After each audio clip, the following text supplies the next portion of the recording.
කාමෙන් මේ නෑ මම මේ ආවේ මේ උඹලා මේ වැඩ කරනවද කියලා බලන්න ආවේ මම. කන්න. උඹ සර්විස් එකේ වැඩ නැද්ද මෙතනද වැඩ? ඔව් මෙතන වැඩ කරන්න කිව්වනේ. දැන් මේක මේ හැදුවද? හදන ගමන් මම මේ කියලා දෙන්නම්. මොකෝ බය වෙලා? නෑ මේ කියලා දෙන්නනේ මං ආවේ.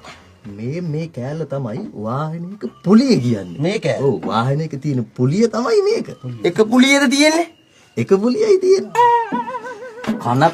කන පැලෙන්න ගහනවා හරිද? කියලා දින දේ හරියට අහගන්න. වාහනයක තියෙන එක පුලියයි.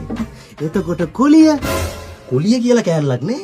කුලිය කියලා කෑල්ලක් කොහෙද වාහනවල තියෙන්නේ? වාහනවල තියෙන්නේ පුලිය කියලා කෑල්ලක්. එක කුලියද තියෙන්නේ? නෑ මාස 10ක තියෙනවා.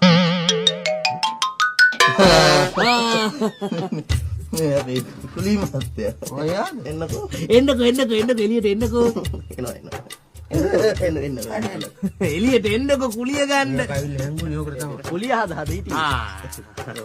මාස 10ක මට කුලිය ගන්න තියෙනවා.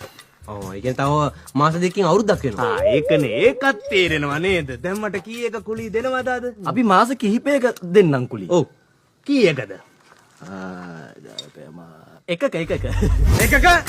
කුලිය ගන්න දෙකෝ මං අතර දුරලා මෙතෙන් දෙන්න ඕනේ. ඈ තොපිට යකෝ මගේ තර නිකන් දීලා ඉන්නද මට කියන්නේ? ඈ මං වෙස්සන්තර කියලා හිතුවද? ඔව් අද තොපි දෙන්න හොදාකාරම දන්නා මං කවුද කියන්නේ හරිද? කවුද මේ අලුත් එක? උට කියා දීපන් මං කවුද කියලා. මේ මහත්තයාගේ තමයි මේ තැන. අපි මාසේ ගානේ සල්ලි ඔක්කොම එකතු කරලා කුලිය දෙන්න ඕනේ මුට. මොකද්ද කියන්නේ?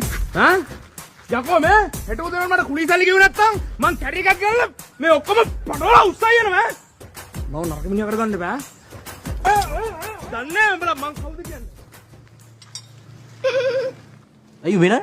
කුණු හරි පිණුත් බැනලා ගියේ නේ.